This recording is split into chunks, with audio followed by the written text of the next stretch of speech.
ini bukanlah rekaan gerakan Islam ataupun para pengasas dan pendukungnya.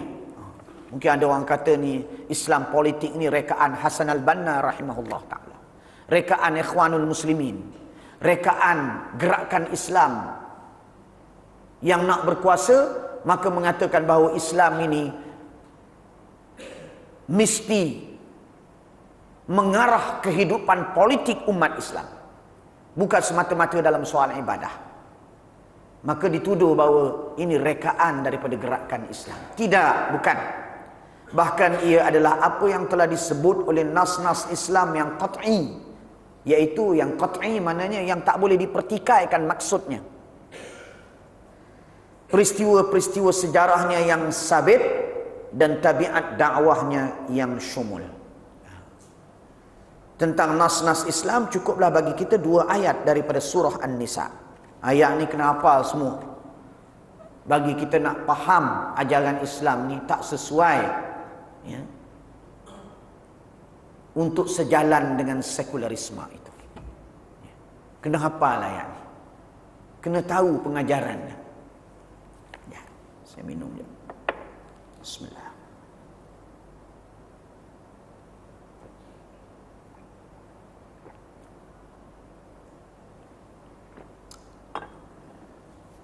Tuan-tuan tengok ayat ni terang-terang. Kita tinggalkan ayat ini menyebabkan umat Islam menderita pada hari ini. Tengok ayat. A'udzu billahi minasyaitonir rajim. Innallaha ya'murukum an tu'addul amanati ila ahliha wa idza hakamtum bainan nasi an tahkumu bil 'adl. Innallaha ni'ma ya'idukum bih.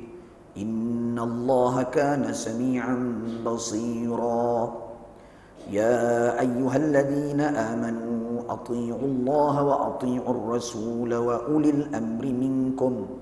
Fa in tanaza'tum fi syai'in farudduhu ila Allah war rasul. Terjemahannya, sesungguhnya Allah menyuruh kamu supaya menyerahkan segala jenis amanah kepada ahlinya. Masya Allah. Ini ayat yang terlalu moden. Tamadun manusia dibangunkan di atas profesionalisme.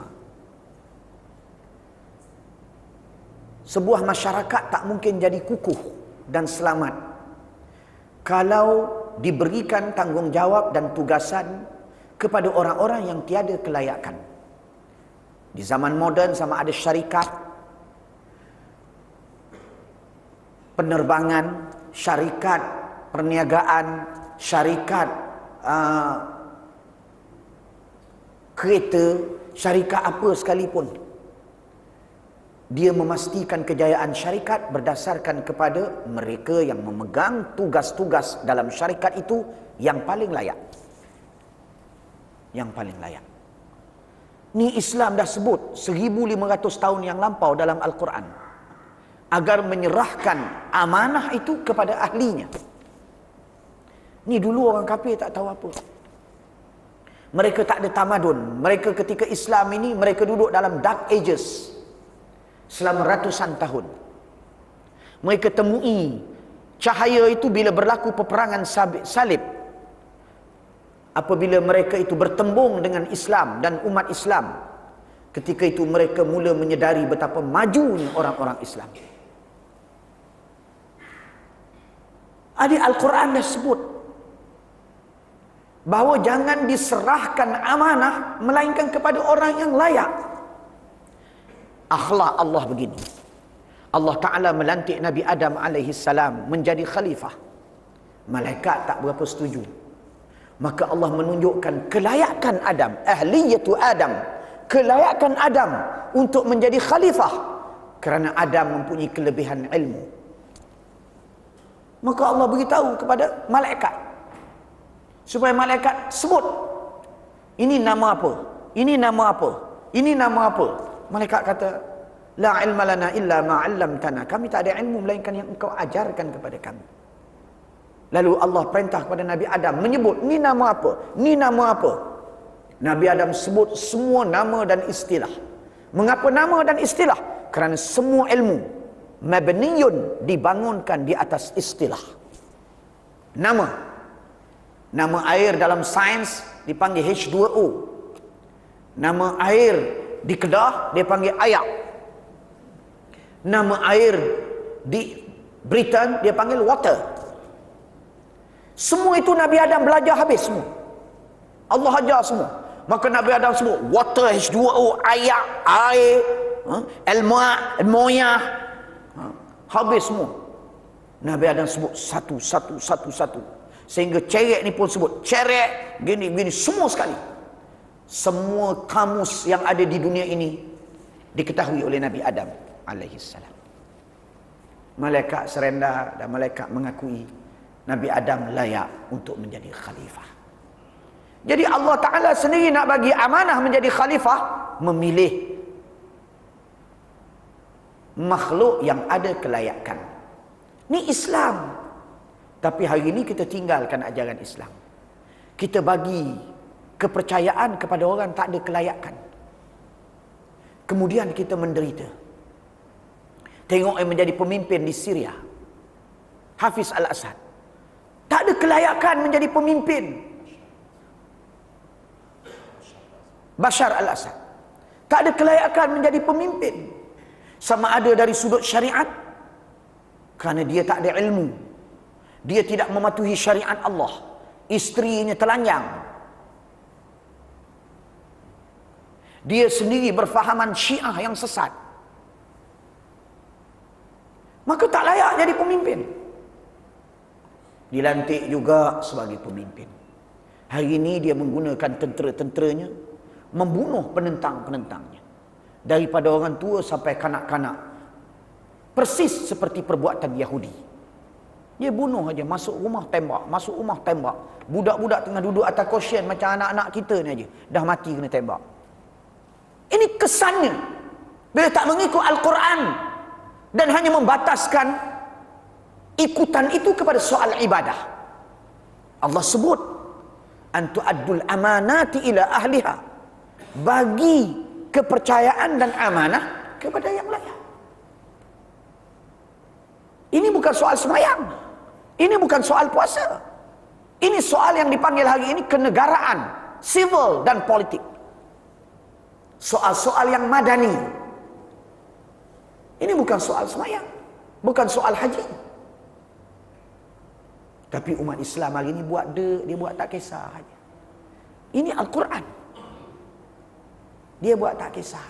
Ini perintah yang fardu dan wajib, sebagaimana wajibnya perintah menunaikan salat. Wajib. Kalau tidak dibuat, berdosa dan dihukum Allah.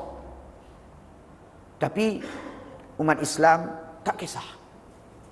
Ini kesan sekularisme yang menganggap bahawa soal-soal kenegaraan ni tak perlu ikut Al-Quran, kerana Al-Quran tak pandai dalam soal ini. Akhir dalam negara kita, kita boleh lihat, mohon maaf terpaksa sebut, kerana ini melibatkan umat Islam dalam negara kita. Lembu 250 juta. Dan ini dah dimaklumi semua dan surat khabar sampai kena letak jawatan. Tuan-tuan bayangkan, 250 juta, 10 juta, 15 juta, 20 juta, 30 juta. Tuan-tuan, ramai di kalangan rakyat dalam negara ini yang kelaparan, tidur dalam keadaan perutnya berbunyi. Kalau tidak, masakan berlaku perompakan, masakan berlaku pembunuhan, masakan berlaku pertelingkahan, pencurian dan sebagainya. Kerana tak cukup makan. Tiba-tiba pemimpin memain-mainkan duit yang ada dalam negara, rezeki yang diberi Allah kepada rakyat dalam negara ini untuk diagihkan kepada hamba Allah, bukan milik sesiapa, milik hamba Allah, diagihkan secara amanah. Tiba-tiba oleh kerana yang diberikan amanah itu tidak ada kelayakan, maka kita menanggung akibatnya. Bukan sikit tuan-tuan. Saya buat Baitul Qurra, tak sampai pun 1 juta, baru 750,000 lebih kurang. Tapi banyak program kita boleh buat. Majlis ilmu, Kita boleh panggil ulama-ulama, kita bagi kepada mereka allowance dan sebagainya. Macam-macam kebajikan yang boleh dibuat. Tiba-tiba belasan-belasan, puluhan juta disia-siakan begitu saja. Pemimpin yang macam mana hati perutnya ni? Perutnya macam mana? Dia boleh buat begitu. Dalam keadaan setiap sen itu diperlukan oleh umat. Kalau tidak di sini, di Palestin. Kalau tidak di sini, umat Islam di seberang memerlukan kepada kekayaan yang diturunkan Allah Subhanahu wa taala itu. Ini saya terus sebut supaya kita nampak. Saya tak mau berteori dan berretorik. Saya nak faham betul mengapa umat Islam hari ini menderita. Kenapa? Yang diberi amanah tak ada kelayakan. Mengapa jadi begitu? Kerana umat Islam tak ikut Al-Quran dalam soal yang melibatkan politik dan kenegaraan. Inna Allah ya'murukum an tu'addul amanati ila ahliha. Sesungguhnya Allah menyuruh kamu supaya menyerahkan segala jenis amanah kepada ahlinya. Dan apabila kamu menjalankan hukum di antara manusia, Allah menyuruh kamu menghukum dengan adil. Ini yang kedua. Tugas pemerintah memastikan setiap yang memegang amanah yang layak sahaja, yang dipanggil merit, yang ada merit saja. Kemudiannya orang putih panggil apa? Yang boleh perform saja. Yang tak boleh perform tak boleh. Tak ada kelayakan. Dia tak kira, sebab tu dia tak ada kira entah ulama ke, entah profesional, ni semua tak penting. Yang penting entah perform atau tidak. Entah ada kelayakan atau tidak. Kalau entah ulama, entah khianat harta negara. Assalamualaikum. Kalau entah profesional, entah ikut peraturan Islam, ahlan wa sahlan. Sebab tu dalam Islam dia tak ada kasta. Dia tak ada kelompok dan puak. Ni kelompok ulama, ni kelompok profesional. Belaga dua-dua. Ni kerja bodoh belaka. Kerja orang jahil, tak reti Quran. Tak reti Islam. Dia tak ada. Yang dia ada, yang ikut Al-Quran. Yang beriltizam dan memegang prinsip-prinsip Al-Quran. Jadi kalau mereka itu mau diberikan amanah, sila pegang Al-Quran. Kalau mereka tak sedia pegang, nama mereka ulama ke, nama mereka profesional ke, nama mereka anak raja ke, nama mereka anak siapa pun, maka mohon maaf, tak dibenarkan untuk memegang jawatan dan tanggungjawab itu. Ini Islam. Oleh sebab itu, Allah mengingatkan dua perkara tadi. Dari sudut amanah, mesti diberi kepada yang layak. Dan kalau gitu tugas negara lah, supaya layak. Ada yang pegang jawatan dalam bahagian industri, kepimpinan dalam bahagian industri, mestilah kena tengok kelayakan dia belajar tak bahagian industri ni.